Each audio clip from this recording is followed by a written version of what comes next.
Broadcasting from MN's Collects YouTube channel. Good evening. The news headlines. Tension continues to rise in Manipur's Kuki Zo areas as Kuki Inpi Manipur KIM extended a 48-hour total shutdown following the kidnapping of civilians and killings of 3 terrorist leaders in Kangpokpi district.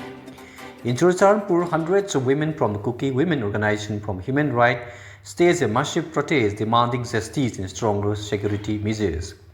The demonstrators submitted a memorandum to the Deputy Commissioner addressed to the Union Home Minister calling for the re-imposition of President's rules, a high-level probe and increased deployment of security force.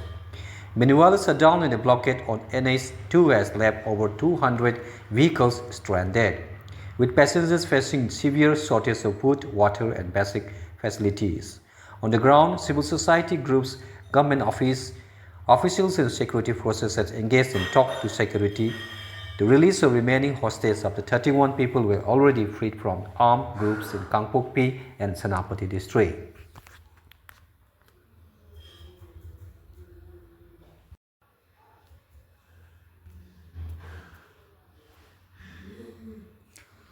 Prime Minister Narendra Modi and Dutch PM Rob Zetten elevated India's-Netherlands relation to a strategic partnership and signed 17 agreements covering defense, semiconductors and critical minerals.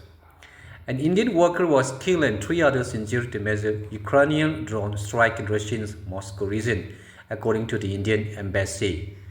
The Ministry of External Affairs rejected criticism regarding press freedom and minority rights in India during a media briefing in Netherlands. Railways authorities ordered an investigation of a fire incident disrupted Rajdhani Express services on Mumbai-Delhi route. Delhi residents face another rise in CNG price with a rate reportedly crossing Rs 80 per kg after recent hike. Discussion intensified over strengthening India's Make in India defense manufacturing program and amid changing global security conditions. West Bengal approved transfer of 7 highway stretches to National Highway authorities to improve connectivity in eastern and northeastern India. Congress leader criticized the handling of recent violence in Manipur and accused government of failing to control the situation effectively. Sports Authority of India proposed digital scoreboards and fresh impanelment of courses for boxing trials after controversy over athlete selection procedures. IPL 2026 action continued today with Delhi Capital facing Rajasthan Royals in New Delhi.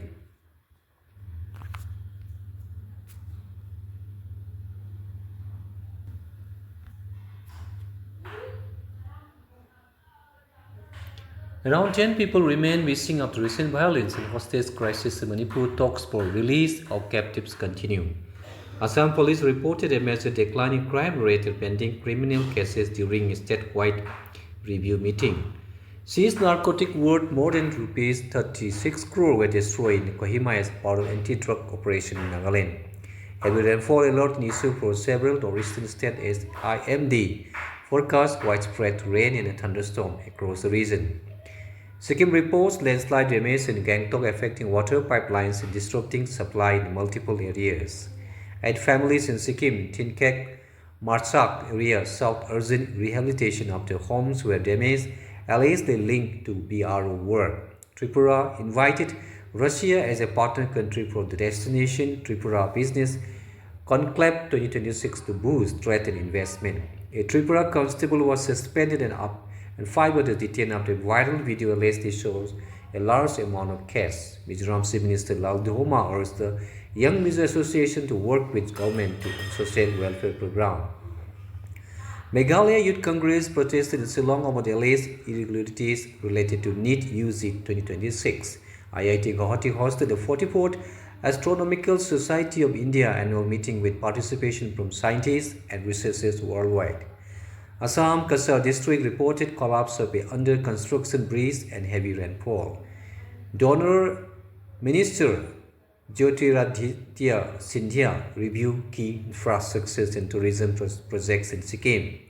Loplina Borgohan qualified for the Asian Games and Commonwealth Games boxing event.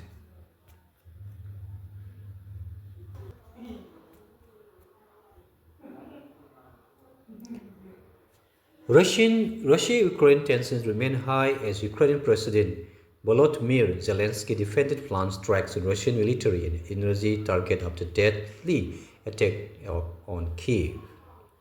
Former US President Donald Trump said Iran has shown interest in negotiation and showing Middle East tensions. United Arab Emirates reportedly sought diplomatic assistance from Russian President Vladimir Putin as tension involved Iran escalated in Gulf region. Leaders from 36 countries backed efforts for a special international tribunal related to Russia's action on Ukraine. Manchester City defeated Chelsea FC 1-0 to win the FA Cup final at Wembley Stadium.